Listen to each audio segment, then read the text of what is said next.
안녕하세요. 네, 오늘 저희가 함께 볼 자료는 도쿄사인 관련 내용입니다. 이 전자서명으로 아주 유명한 회사인데 아시다시피 최근 주가 흐름이 정말 극적입니다. 네, 맞습니다. 2021년에 그 310달러까지 갔던 주가가 지금 뭐 거의 75% 정도 빠져서 현재 79달러 선이라고 하네요. 2025년 7월 기준입니다. 네, 정말 큰 폭의 하락이죠. 예. 그래서 오늘 저희가 좀 파헤쳐 볼 질문은 바로 이겁니다. 이 정도의 하락이 과연 합리적인 수준인가? 아니면 이 도쿄사인이 지금 AI 기반으로 뭔가 변신을 꾀하고 있는데 이게 오히려 기회가 될 수 있는 건 아닌지 그 속을 좀 자세히 들여다보려고 합니다. 네, 뭐 주가만 딱 놓고 보면 걱정이 많이 되실 수 있죠. 아무래도 그 팬데믹 때 비대면 수요가 정말 폭발적으로 늘었다가 이제 그게 좀 줄어들고 또 기술주 전반적으로 조정받는 분위기 속에서 하락한 측면이 분명히 있습니다. 네네. 어떻게 보면 약간 거품이 빠지고 좀 정상화되는 그런 과정일 수도 있고요. 그렇죠. 그 팬데믹 특수, 뭐 그건 이제 사라졌다고 볼 수 있는데 그렇다고 기업들이 갑자기 계약서에 서명을 안 하는 건 아니잖아요. 당연하죠. 계약은 계속 필요하죠. 네. 여기서 이제 우리가 주목해야 할 점은 도쿄사인이 그냥 뭐 과거로 회귀하는 게 아니라 이 AI라는 어떤 새로운 엔진을 좀 장착하려고 한다는 점인 것 같습니다. 맞습니다.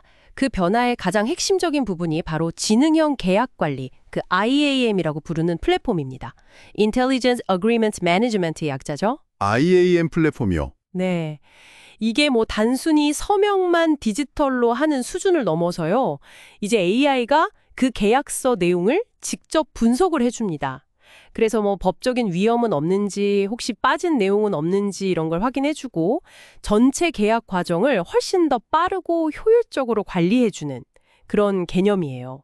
아, 그러니까 예전에는 그냥 도장 찍는 거, 서명하는 걸 도와줬다면 이제는 거의 뭐 계약서 내용을 이해하고 관리해주는 비서 역할까지 AI가 한다는 거네요. 정확합니다. 판매 부서든 법무팀이든 인사팀이든 부서 상관없이 다 쓸 수 있다니까 활용도도 꽤 높아 보이고요. 네, 범용성이 높은 거죠.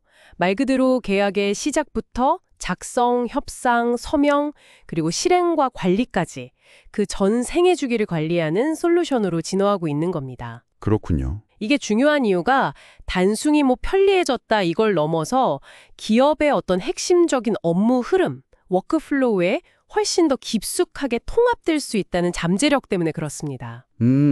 그렇다면 이런 변화가 실제 사업 실적에는 좀 어떻게 나타나고 있나요? 그 공유해 주신 2025년 중순 실적 자료를 보니까 전체 매출 자체는 뭐 안정적으로 유지가 되고는 있는데 일부 대형 고객들이 지출을 좀 조정하면서 단기 청구액 성장세는 약간 주춤한 것 같더라고요. 네, 맞아요. 단기적으로는 그런 모습이 좀 보입니다. 하지만 더 중요하게 봐야 할 부분은 기존 고객들이 점점 이 새로운 IAM 플랫폼으로 전환하는 추세가 나타나고 있다는 점이고요.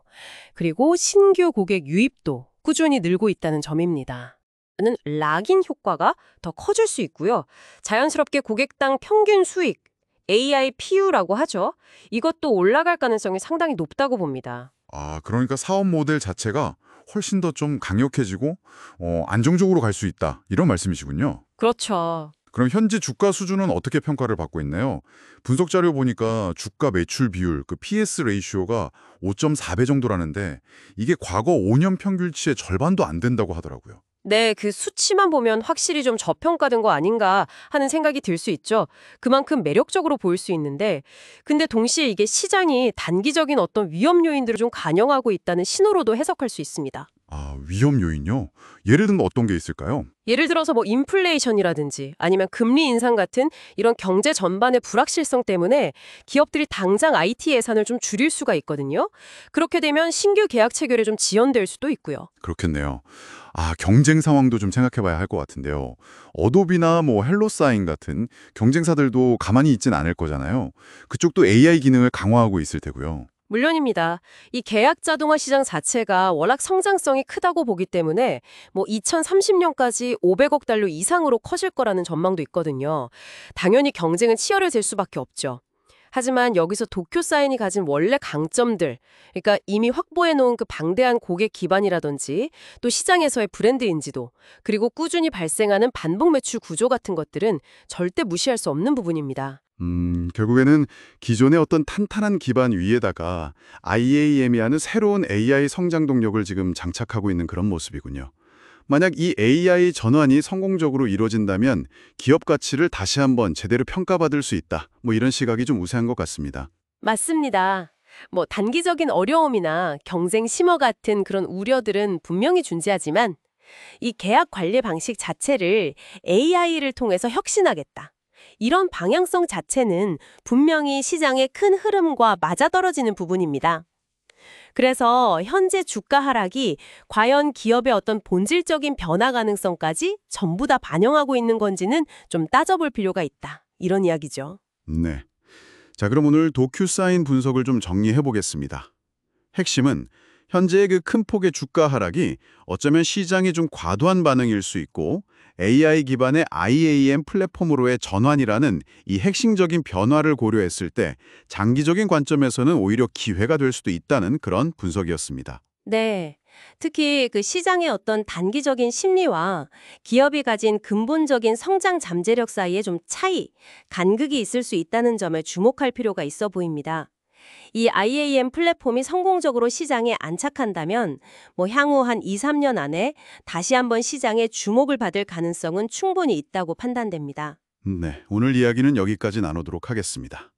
마지막으로 이런 질문을 한번 던져보면서 마무리하면 어떨까 싶네요. 네, 좋습니다. AI가 이제 단순히 계약서에 서명하는 걸 넘어서서 그 내용까지 분석하고 관리해주는 시대가 오고 있습니다. 그렇다면 현재 기업 내에서 우리 사람들이 처리하고 있는 수많은 다른 업무를 중에서 다음 차례로 이런 AI 혁신의 파도를 맞이하게 될 분야는 과연 어딜까요? 흥미로운 질문이네요. 한 번쯤 생각해 보시면 재미있을 것 같습니다.